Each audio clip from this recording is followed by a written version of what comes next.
Bom, agora vamos falar um pouco, senhores, sobre a questão do direito civil. Ora, o direito civil é um universo, mas aqui dá pra gente basicamente lembrar pontos, né, que foram perguntados nas últimas provas, que são importantes da gente verificar aqui. E nós vamos agora, então, iniciar, né, falando um pouquinho sobre... Vamos iniciar falando da pessoa. Né? Guardem isso, que isso é bastante importante, né? Pessoa, qual é a teoria aplicada no direito brasileiro quanto à pessoa natural? Surgimento da pessoa natural se dá como? A pessoa natural se dá pelo nascimento mais vida. Nascimento com vida. É a denominada teoria natalista. Natalista, então, cuidado na prova. O que é o nascituro? Né? O nascituro ele não é pessoa na ordem jurídica, mas ele tem os seus direitos protegidos. Né? Isso é importante, então, pessoa natural, nascituro mais vida. E a pessoa jurídica, como é que ela vai nascer? Ela vai nascer a partir do registro. Então, não é da assinatura, da celebração do contrato social, mas, na verdade, do seu registro.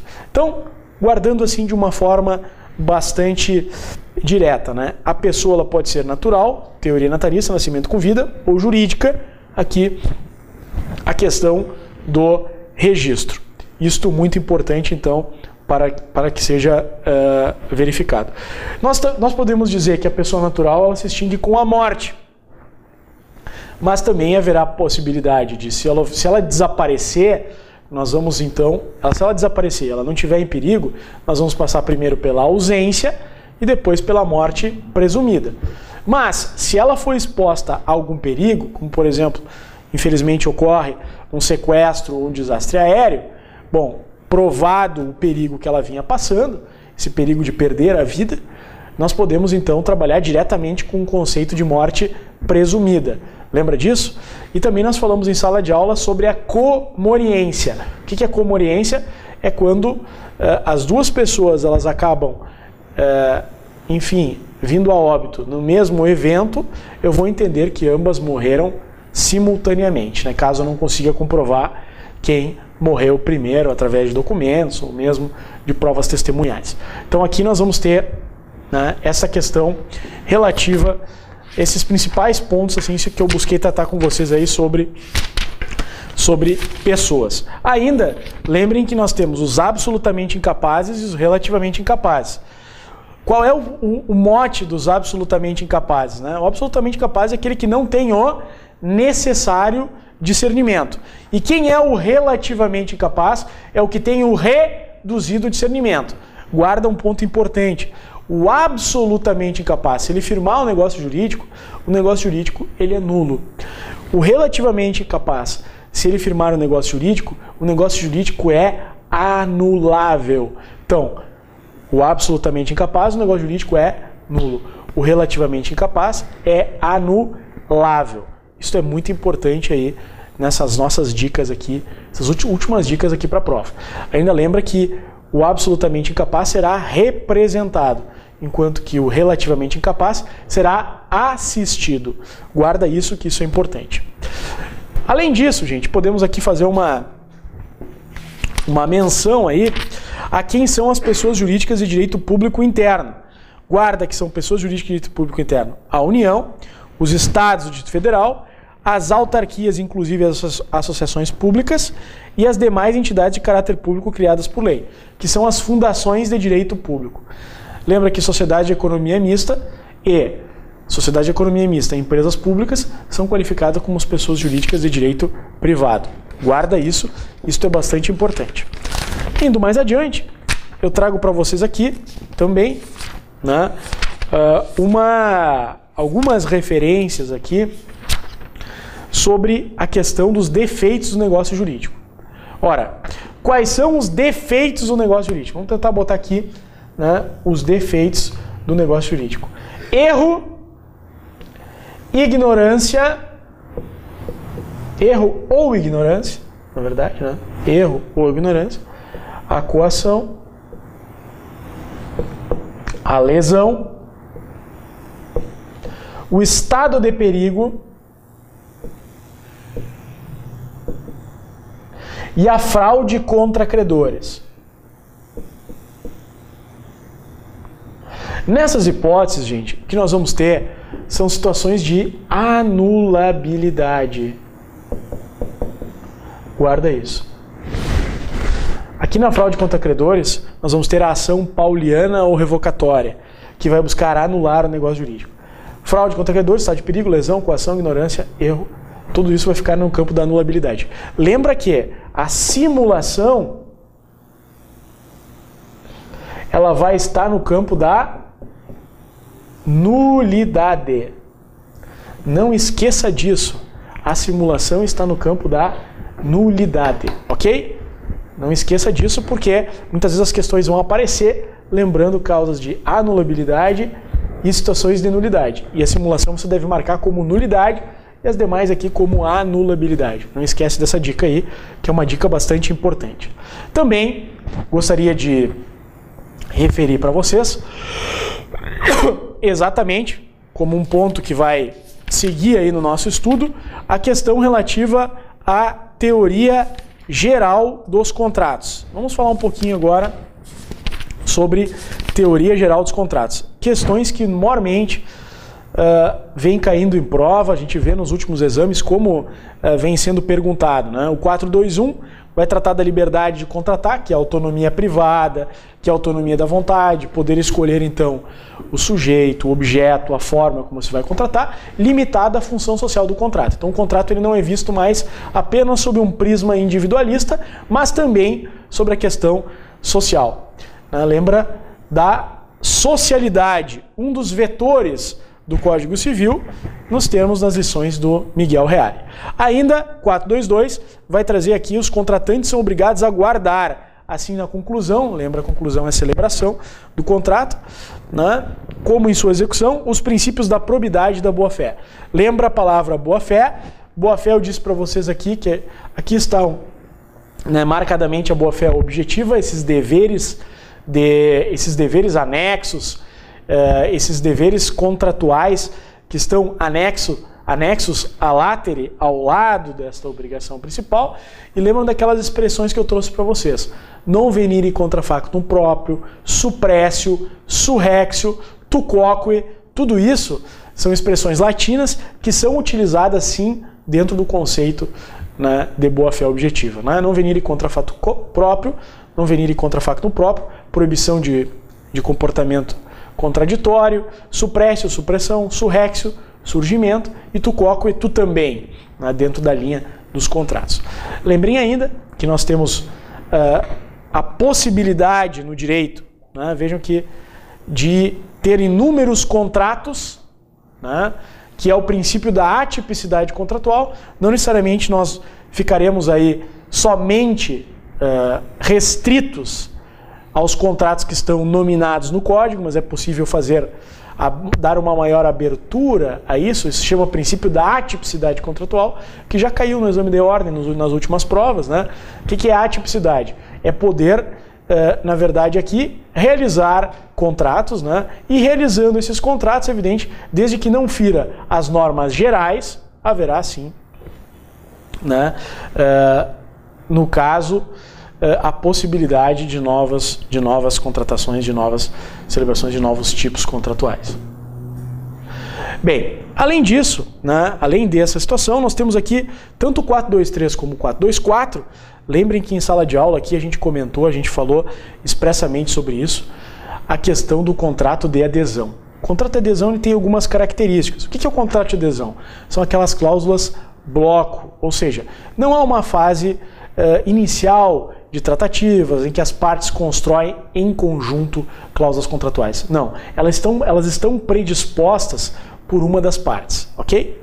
Então, nessa situação, não haverá, com certeza por parte de nenhuma delas, né, no caso do aderente, de modificar qualquer uma dessas cláusulas que estão no contrato. Ele vai ter que aceitar. Ou ele adere ou não adere. Ou ele cola ou ele não cola no contrato. Então, cláusulas, aqui contrato de adesão, cláusulas bloco. Lembra uma coisa muito importante, que toda vez que houver que se fazer uma interpretação nesse contrato, se houver uma ambiguidade ou uma contrariedade, ela vai se dar em favor aí do aderente, já que não foi o aderente, que é o consumidor, que redigiu o contrato, mas na verdade o seu fornecedor. Além disso, nós sabemos que serão nulas todas as cláusulas que visem a renúncia de direitos.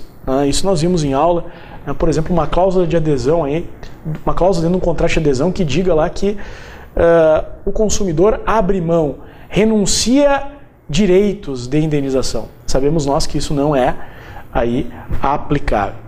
Aí, além disso, senhores, nós teremos aqui, né, indo mais adiante, o 426, que vai dizer: não pode ser objeto de contrato a herança de pessoa viva. Lembra disso, né? Que não é possível, não será possível, não será aplicável no direito brasileiro todo e qualquer contrato que conte com a morte, né, do autor da herança. Então, herança de pessoa viva mesmo. A criatura está viva lá, o avô está vivo, vou negociar, quando meu avô morrer, essa fazenda é tua. Então, não pode fazer isso.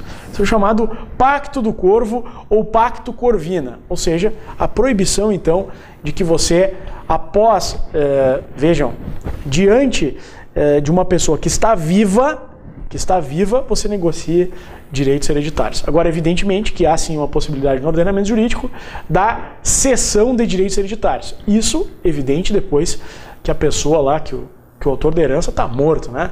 Aí sim é possível cessão de direitos hereditários, a teor do artigo 1793 do Código Civil Brasileiro, que, aliás, exige que essa cessão de direitos hereditários guarde a forma pública. Então, vejam, aqui nós vamos nos encaminhando nessa questão relativa à teoria geral dos contratos.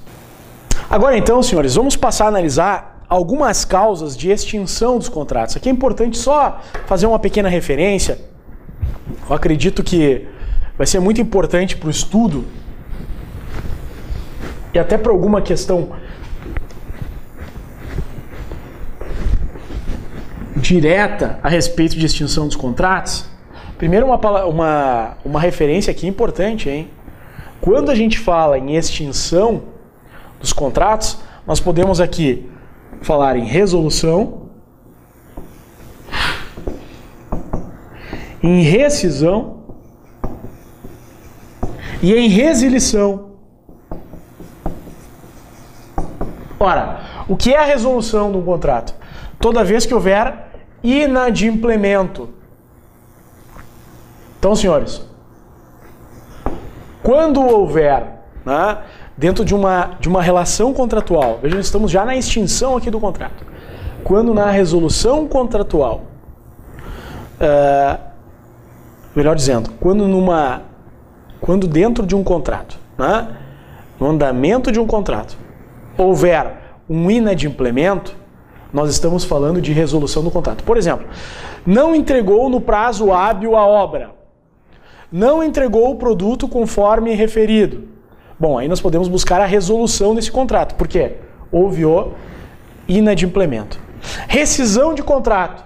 Guarda aí a palavra nulidade, anulabilidade. Resilição. Guarda a palavra vontade. Então, vai haver resolução do contrato toda vez que houver inadimplemento por uma das partes. Vai haver rescisão de contrato toda vez que houver uma nulidade ou uma anulabilidade. E vai haver resilição de contrato toda vez que uma parte manifesta a vontade de não mais querer aquele contrato. Então, por exemplo, num contrato por prazo determinado, né, para que haja o desfazimento desse contrato, há que se ter um inadimplemento ou ainda uma causa de nulidade ou anulabilidade. Então, se vai buscar, né, judicialmente essas duas causas. Agora, num contrato por prazo indeterminado, ou seja, uma vez perguntaram numa prova, né, o que é um contrato por prazo indeterminado? Responde o aluno, eterno. Errado, né? Não é eterno. Contrato por prazo indeterminado é aquele que vai encerrar no momento em que uma das partes denunciar, notificar que não quer mais. Então nós vamos ter aqui, né, a denúncia ela pode ser unilateral, quando uma das partes diz que não quer mais aquele contrato, ou ainda podemos estar diante de uma resilição bilateral, que é o caso, né, do distrato.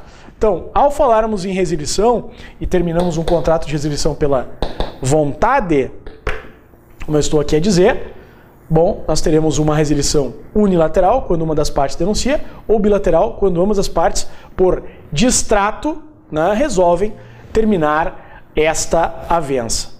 Lembra também que a responsabilidade civil ela pode ser objetiva ou subjetiva. Lembra que ela vai ser objetiva quando independe da apuração de culpa. Por outro lado, ela será subjetiva quando, para haver a sua responsabilidade, há que se apurar culpa no evento. Lembra que um profissional liberal responde subjetivamente, ou seja, quando verificada culpa ou dolo. E que, na verdade, o fornecedor de serviço, em geral, né, a partir do artigo 14, caput do Código de Defesa do Consumidor, responde, né, objetivamente. Então nós vamos ter, qual a diferença aqui? Responsabilidade subjetiva, quando for necessário apurar a culpa do agente. Responsabilidade objetiva, haverá responsabilização independentemente da apuração de culpa. Lembra que as questões relativas ao consumo, salvo o profissional liberal, né, por regra, será, portanto, responsabilidade objetiva. O profissional liberal responde subjetivamente, como nós estamos aqui comentando. Né. Lembra a teoria do dano. Né, o que nós vamos ter? Já caiu na ordem uma questão envolvendo o dano. O dano, no direito brasileiro, nós vamos ter aí dano material, dano moral e dano estético. Essa divisão a partir do Código Civil Brasileiro e também da súmula 387 do Superior Tribunal de Justiça, que de forma bastante clara diferencia o dano estético do dano moral. Vejam que, na verdade, a gente pode dizer que no direito brasileiro nós temos o dano material. O dano material, portanto, poderá ser dano emergente quando houver uma diminuição efetiva do patrimônio do agente e lucros cessantes quando deixar-se de auferir lucro. Então vejam, aqui o dano material. Dano material que pode ser dano emergente, como pode ser lucros cessantes. Um caso de um taxista, por exemplo, o taxista que tem o seu carro abalroado, para consertar o carro, dano emergente. Pelos dias em que ficou parado e não oferiu lucro, lucros cessantes. Ainda temos os danos morais, que é aquela dor, aquela depressão extrema, que pode ser causada por um ato cometido por alguém, e aí vai gerar, ou ainda pode ser também dano moral, um exemplo clássico aí, a inscrição indevida, isso que não é um mero dissabor, ultrapassa o mero dissabor.